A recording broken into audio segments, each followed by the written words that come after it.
আপনার স্বামী মারা গেছে কতদিন? 4 বছর যায়, 5 বছর চলতেছে। আপনার ছেলে মেয়ে তিনজনই?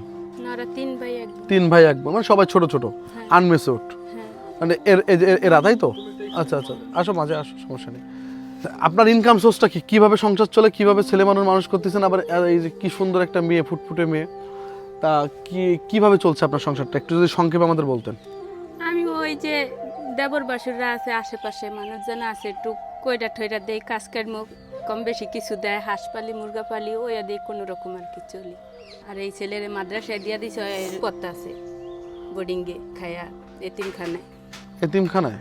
মানে একটা জীবন কি ঐতিহাসিক সাক্ষী হয়ে যাচ্ছে। কিছু কিছু মা আছে, কালকে একটা ভিডিও চাচ্ছিলাম, তারা তো আমি খরচ দিয়ে চালাইতে পারবো না, এই জন্য এতিমখানায় দিয়ে দিছে, ওরে ফ্রি করে দিছে একটু। মানে তার মুখের যে হাসিটা, এই হাসিটা যে কতটা দুঃখের হাসি সেটা একটু অনুভব করার চেষ্টা একটা করবেন। ছেলে দুইটারে কাজের জন্য দিয়া দিছি, পেটে ভাতে খায় কাজ শিখতেছে আর নিয়ে আইতাছে। আল্লাহ যদি বাঁচায় এই মেয়েটারে আর ছেলেটার একটু পড়ানি, আল্লাহ যদি বাঁচায় তো কি ওই দুইজনটা তো কাজে দিয়েই দিছি, তো এই মেয়েটারে আর ছেলেটার একটু আশা আছে পড়ানির, মাদ্রাসার লাইনে।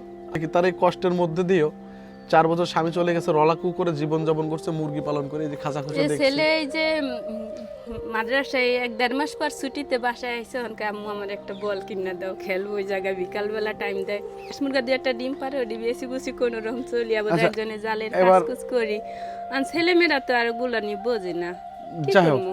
এবার এই আমি মেয়ে ওই যে দোকান বগালে হ্যাঁ পর আশেপাশে মাসে একটা খায়, কয় আম্মু আমি এটা খাই ওইটা খাই, মানে আমি পাইম কই হেডা তো আর ছেলে মেয়ে বোঝে না, আমার দেশে না আমি জানি, আমি কইতেন দিম, হেডা তো আর মেয়ে ছোট আর বোঝে না, কি করবো? তার যে বয়স, সে আরেকটা বিয়ে সাথে করতে পারতো, কিন্তু না, এই ছেলে মেয়ে কিন্তু এই ছেলে মেয়ের নুন খাই, আল্লাহ বাঁচাইলে মাটির নিচে কবে যায়। ছেলে মেয়ের মুখের দিকে তাকিয়ে সে নিজে না খেয়ে ছেলে মেয়েকে মানুষ করার জন্য সে উঠে পড়ে লেগেছে। সে আশেপাশে মানুষের বাড়ি কাজ করে তাদের মুখে দুটো খাবার তুলে দিচ্ছে, এবং আমরা আশপাশের প্রতিবেশীদের লোকদের কাছ থেকে জানতে পারলাম যে সে লড়াকুভাবে জীবনযাপন করছে, এবং সময় সে খাচ্ছে না খাচ্ছে এটা তার পেটে ক্ষুধা থাকলেও সে তার সন্তানদের মুখে সবসময় হাসি ফোটানোর চেষ্টা করে আসছে। তা আমরা এই যে কালকেও একটা ভিডিও আপলোড করলাম যে ছেলে মেয়ে কোথায় থাকে তার মা নিজেও জানে না, অন্য পুরুষের সাথে সে অবিকল সংসার করে যাচ্ছে, ছেলে মেয়ে রাস্তায় ঘুমাচ্ছে। তা এই সব মায়েদের সাথে যদি আমরা যদি এই সব মায়েদের যদি একটু সাপোর্ট করি বা একটু যদি ভালোবাসার দিক দিয়ে একটু যদি তাকাই, এই ফুটফুটে বাচ্চাটা দেখেন, একটু দেখেন, এর চেহারার দিক তাকালেও মায়া লাগে। মাদ্রাসায় থাকো, সবসময় কি তোমার মা কি তোমার সকালাত পূরণ করতে পারে? পারে না। সকালে কি খাইছো? হ্যাঁ? কি খাইছো? আলু ভর্তা ডাল। আচ্ছা যাই হোক, যতটুকু পেট ভরে তো খাও নাকি? তোমার মা তো খাওয়ায় নাকি? তা মাদ্রাসায় এতিমখানায় না, মানে বাবা না থাকলে যে একটা ছেলে মেয়ে এতিম হয় দৃষ্টান্ত প্রমাণ, এটা আমরা আপনাদের দেখাচ্ছি। মানে বাবা না থাকলে পরে একটা ছেলে মেয়ে মানুষ করতে কতটা কষ্টদায়ক সেটা আপনাদের দেখাচ্ছি। তা আপনাদের কাছে আমার বিনীত রিকোয়েস্ট, আমি কিচ্ছু চাই না, আপনাদের কোনো কিছু করার দরকার নেই, আপনারা শুধু এতটা শেয়ার করেন যাতে মানুষ জিনিসটা দেখতে পারে, কিছু শিখতে পারে। তা আমাদের তরফ থেকে যতদূর সেটা আমরা এখন করে যাব, কিন্তু পরেরটা আপনাদের পথ ছেড়ে দিলাম। আপনার কি কিছু বলার আছে এখানে মানুষের কাছে? যদি কেউ সাহায্য করেনি, আমি মানে কইরা কুলে খাই, যদি কেউ সাহায্য দেয় আমি নেই, আল্লাহর রাস্তায় যদি দেয় নেই, আশেপাশে ওই যে ইত্তাহারা আইলে একজনে দেওয়ার বাসুরা দেয় কিছু টাকা নেই।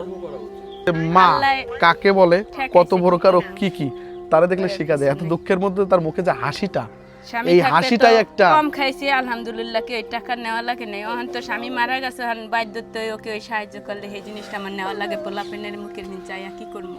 সবার এর থেকে শিক্ষা নেওয়া উচিত, মা কাকে বলে, কত প্রকার ও কি কি। এর থেকে বুঝতে হবে আপনাদের যে এটাই হচ্ছে মা, এটাই হচ্ছে লড়াকু মায়ের সংগ্রাম। 3 ছেলে মেয়ে কিভাবে যুদ্ধ করে সে সংসার চালাচ্ছে, এবং আপনাদের কাছে কিচ্ছু চাই না, শুধু শেয়ার চাই। আমরা গরিবানা পক্ষে আমাদের যে টিমটা, তাকে সামান্য কিছু বাজার আমরা করে দিয়ে যাচ্ছি, চাল ডাল তেল লবণ লাউ ওই আলু পেঁয়াজ এইগুলা। তা আমাদের পক্ষ থেকে যতটুকু হলো আমরা ততটুকু করে গেলাম, বাকিটুকু আপনাদের হাতে ছেড়ে দিলাম। আপনাদের যেটা ভালো লাগবে সেটা করবেন, কেউ যদি কোনো কিছু না করতে পারবেন একটা শেয়ার করে দেবেন প্লিজ, আপনাদের কাছে রিকোয়েস্ট। এগুলো পেয়ে আপনার কেমন লাগতেছে? ভালোই লাগতেছে।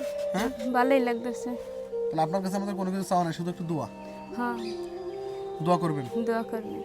তাহলে এইবারের মতন আমরা একটা লড়াকু মায়ের হিস্টোরি আপনাদের সামনে তুলে ধরলাম। এখন আমরা শেষ করতে যাচ্ছি এটার ফার্স্ট পর্ব। যদি কখনো তার কোনো কিছু হয় সেটা আমরা সেকেন্ড পর্ব হিসেবে আপনাদের দেখিয়ে দেবো। ভালো থাকবেন, বাই।